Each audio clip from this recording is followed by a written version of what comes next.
এলো রমজানের চাঁদ, এবার দুনিয়াদারি ভোর, এলো রমজান। আসসালামু আলাইকুম ওয়া রাহমাতুল্লাহি ওয়া বারাকাতুহু। আলহামদুলিল্লাহ ওয়াসসালাতু ওয়াসসালামু আলা রাসূলিল্লাহ, আম্মা বাদ। প্রিয় দর্শক, যে যেখান থেকে এটিএন বাংলার পর্দায় তারাবিউ আল কোরআন দেখছেন, সকলকে জানাই আন্তরিক মোবারকবাদ। প্রিয় দর্শক, আমরা প্রতিনিয়ত সালাতুত তারাবিতে পঠিতব্য আয়াতসমূহে রব্বুল আলামিন আমাদের জন্য কি করণীয় বর্জনীয় রেখেছেন আমরা তা জেনে মানার চেষ্টা করছি। সেই ধারাবাহিকতায় আজ ২৮তম পারা সম্পূর্ণ তিলাওয়াত করা হয়েছে, যাতে বেশ কিছু সূরা রয়েছে: সূরা আল মুজাদালা, সূরা আল হাশর, সূরা আল মুমতাহিনা, সূরা আস-সাফ, সূরা আল জুমআহ, সূরা আল মুনাফিকুন, সূরা আত-তাগাবুন, সূরা আত-তালাক এবং সূরা আত-তাহরিম। প্রিয় দর্শক, আমরা দেখি যে এই পঠিতব্য সূরা এবং আয়াতসমূহে আল্লাহ রাব্বুল আলামিন আমাদের জন্য কি করণীয় বর্জনীয় এবং কি আদেশ নিষেধ রেখেছেন। জিহারের উক্তি প্রত্যাহার করলে ২ মাস সিয়াম পালনের মাধ্যমে কাফফারা আদায় করতে হবে। জিহারের উক্তি প্রত্যাহার করলে ৬০ জন মিসকিনকে খাওয়ানোর মাধ্যমে কাফফারা আদায় করতে হবে। আল্লাহ এবং তার রাসূলের প্রতি ঈমান আনতে হবে। কল্যাণকর কাজ ও তাকওয়া অবলম্বনের পরামর্শ করতে হবে। আল্লাহকে ভয় করতে হবে জীবনের প্রতিটি ক্ষেত্রে। মুমিনগণ আল্লাহ তাআলার উপর তাওয়াক্কুল করবে। মজলিসের স্থান প্রশস্ত করার জন্য প্রয়োজন হলে তা প্রশস্ত করে দিতে হবে। সালাত কায়েম করতে হবে, যাকাত আদায় করতে হবে। সফল কাম হওয়ার জন্য আল্লাহর দলে অন্তর্ভুক্ত হবে, হিজবুল্লাহ অন্তর্ভুক্ত হতে হবে। আল্লাহর পবিত্রতা ঘোষণা করতে হবে। রাসূল সাল্লাল্লাহু আলাইহি ওয়াসাল্লামের আদেশ এবং নিষেধগুলো মেনে চলতে হবে। কারণ আল্লাহ রাসূল সাল্লাল্লাহু আলাইহি ওয়াসাল্লামের আদেশ নিষেধ মানে আল্লাহ তাআলারই আদেশ নিষেধ। কারণ নবীজি যা বলেন আল্লাহ তাআলার পক্ষ থেকে ওহী পেয়ে আদিষ্ট হয়েই তিনি আমাদেরকে জানিয়েছেন। এবং আল্লাহ তাবারাকা ওয়া তাআলা প্রিয় রাসূল মুহাম্মদ সাল্লাল্লাহু আলাইহি ওয়াসাল্লামকে পাঠিয়েছেন উম্মতের জন্য শিক্ষক হিসেবে। তিনি পাঠিয়েছেন উম্মতের জন্য সুসংবাদ প্রদানকারী, বাশীর এবং নাযীর সতর্ককারী হিসেবে। সুতরাং নবী আলাইহিস সালামের আদেশ নিষেধগুলোকেও অবশ্যই যথাযথভাবে মেনে চলতে হবে। সফল কাম হওয়ার জন্য আল্লাহ রাব্বুল আলামিনের পক্ষ থেকে যে বিধান এসেছে সে বিধানকে মানতে হবে। নিজের উপর অন্য মুমিনদেরকে অগ্রাধিকার দিতে হবে। ঈমানে অগ্রণী মুমিন ভাইয়ের জন্য আল্লাহ তাআলার নিকট ক্ষমা চাইতে হবে। কারণ ঈমানের ক্ষেত্রে, আমলের ক্ষেত্রে অনেকেই কিন্তু বেশি আমল করেন বা একটু ঈমানে মজবুত, তাদের জন্য আল্লাহর কাছে ক্ষমা চাইতে হবে। একে অন্যের জন্য রব্বুল আলামিনের কাছে সাহায্য সহযোগিতা চাইতে হবে। মুমিনদের বিরুদ্ধে অন্তরে বিদ্বেষ না রাখার প্রার্থনা আল্লাহর কাছে করতে হবে, যেন কোনো মুমিনদের ব্যাপারে হৃদয়ে কোনো বিদ্বেষ না চলে আসে। আগামীকাল তথা কিয়ামতের জন্য অগ্রিম আমল প্রেরণ করার ব্যাপারে ভাবতে হবে যে আমার ভবিষ্যতে আগামীতে আমি আল্লাহ রাব্বুল আলামিনের কাছে পক্ষ থেকে তার সন্তুষ্টি, জান্নাত, নাজাত, জাহান্নাম থেকে মুক্তি, এগুলো আমরা চাই। সুতরাং কী করতে হবে? এখনই আমাদেরকে নেক আমলের চেষ্টা করতে হবে এবং এটাই আমাদের আখিরাতের জন্য পাথেয় হয়ে যাবে। আল্লাহ তাআলার পবিত্রতা ঘোষণা করতে হবে। ইব্রাহিম আলাইহিস সালাম এবং তার অনুসারীগণকে উত্তম আদর্শ হিসাবে গ্রহণ করতে হবে, অর্থাৎ মিল্লাত ইব্রাহিম, এটার ভিতরে আমাদেরকে থাকতে হবে। এবং ইব্রাহিম আলাইহিস সালাম যে দিন হানিফ, দিন ইসলামের দাওয়াত দিয়ে গিয়েছেন, সেই ধারাবাহিকতা এখনও চলতেছে এবং সেটাকেই মেনে নিতে হবে। ইব্রাহিম আলাইহিস সালাম এবং তার অনুসারীগণের ন্যায় আল্লাহ তাআলার উপর তাওয়াক্কুল করতে হবে। মুসলমানদের সাথে যারা বিরোধিতা না করে, শান্তিপূর্ণ সহাবস্থান করে, তাদের প্রতি মহানুভবতা প্রদর্শন করতে হবে। অর্থাৎ যারা মুসলিমদের সাথে বিদ্বেষ রাখে না, তাদের সাথে মিলেমিশে চলে, তাহলে মুসলিমরাও তাদের প্রতি মহানুভবতা দেখাবে, তাদের প্রতি ইহসান করবে। মুমিন নারীদের জন্য আল্লাহ তাআলার নিকট ক্ষমা চাইতে হবে। আল্লাহ তাআলার পবিত্রতা ঘোষণা করতে হবে। সীসা ঢালা প্রাচীরের ন্যায় সারিবদ্ধভাবে আল্লাহর পথে জিহাদ করতে হবে। সত্য দিন ইসলামকে অন্য সকল দিনের উপর বিজয়ী করতে হবে। আল্লাহ এবং তার রাসূলের প্রতি ঈমান আনতে হবে। ধন সম্পদ ও জীবন দিয়ে আল্লাহর পথে জিহাদ করতে হবে, লড়াই করতে হবে। আল্লাহ তাআলার দ্বীনের সাহায্যকারী হতে হবে, অর্থাৎ দিনকে প্রচার প্রসারের জন্য যে কোনোভাবে সম্ভব মানুষকে সেটাই চেষ্টা করতে হবে। একজন মুমিনকে এই প্রচেষ্টাই অব্যাহত রাখতে হবে। জুমার দিনে সলাতের জন্য আহ্বান করা হলে আল্লাহ তাআলার স্মরণে ধাবিত হতে হবে। তখন ঘরে বসে থাকা যাবে না। রব্বুল ইজ্জাত ওয়াল জালাল ইরশাদ করেন, আউযু বিল্লাহি মিনাশ শাইতানির রাজিম, বিসমিল্লাহির রহমানির রহিম, ইযা নুদিয়া লিস-সালাতি মিন ইয়াউমিল জুমআহ।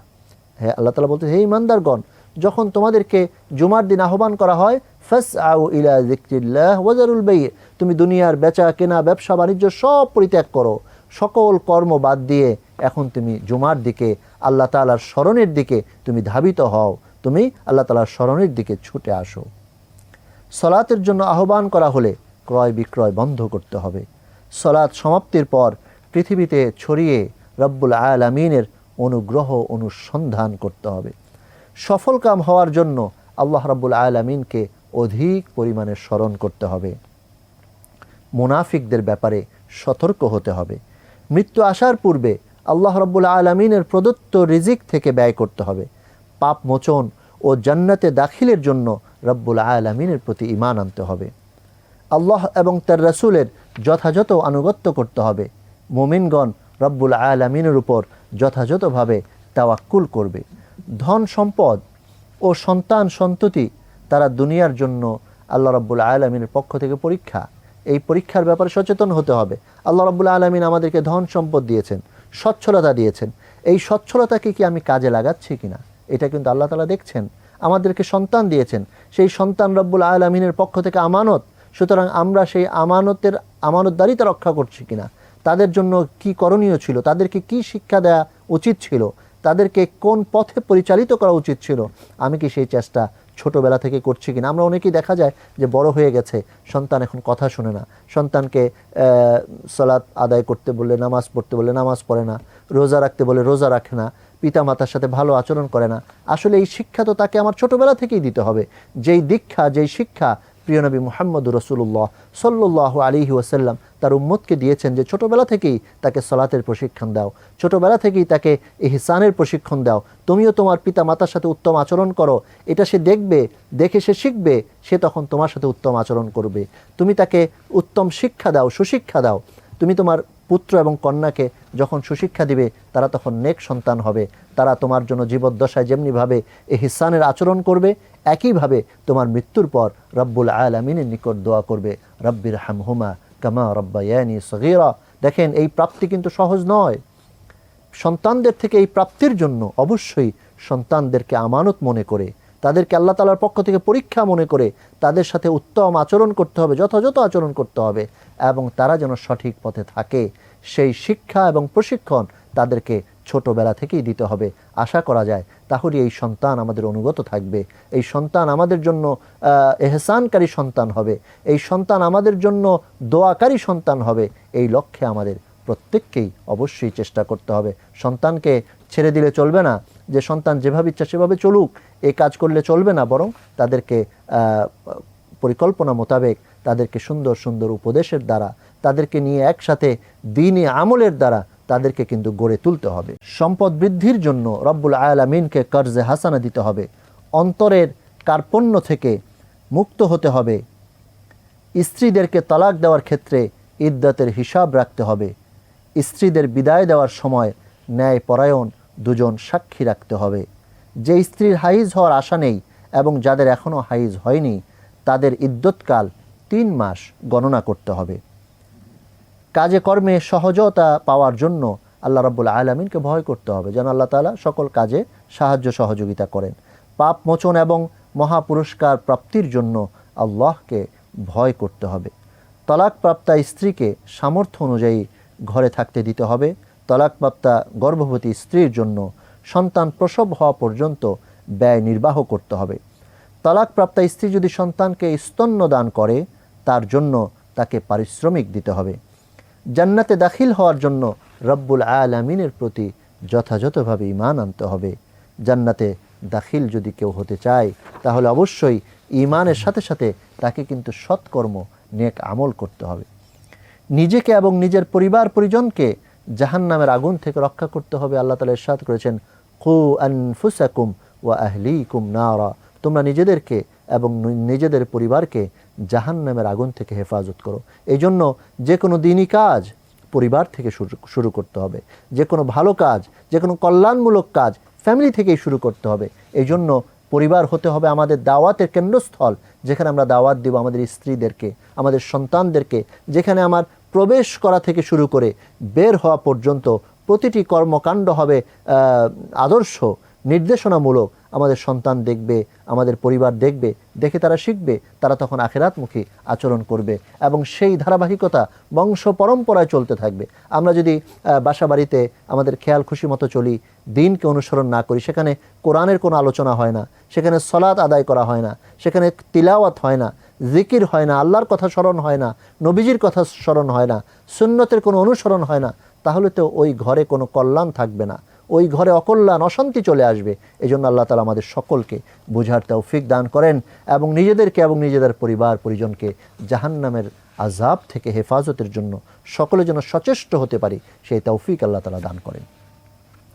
আল্লাহ তাআলার নিকট তাওবাতুন নাসুহা তথা বিশুদ্ধ চিত্তে তওবা করতে হবে। কাফির এবং মুনাফিকদের বিরুদ্ধে জিহাদ করতে হবে, কাফির এবং মুনাফিকদের বিরুদ্ধে কঠোর হতে হবে। কারণ কাফির এবং মুনাফিক তারা মুমিনদের শত্রু, তারা বিভিন্নভাবে ঈমানের, ইসলামের, মুসলিমদের, মুমিনদের ক্ষতি করার চেষ্টা করে। এটা যেন তারা না করতে পারে, এই জন্য মুমিনদেরকে সচেতন হতে হবে, এটাই মূল লক্ষ্য উদ্দেশ্য। প্রিয় দর্শক, আসুন আমরা রব্বুল আলামিন আমাদের জন্য কি নিষেধ রেখেছেন, আমাদের জন্য কি বর্জনীয় রেখেছেন, আমরা তা জানার চেষ্টা করি। জিহার করা যাবে না। জিহার হলো আপন মায়ের পৃষ্ঠদেশের সাথে স্ত্রীর পৃষ্ঠদেশের তুলনা করা।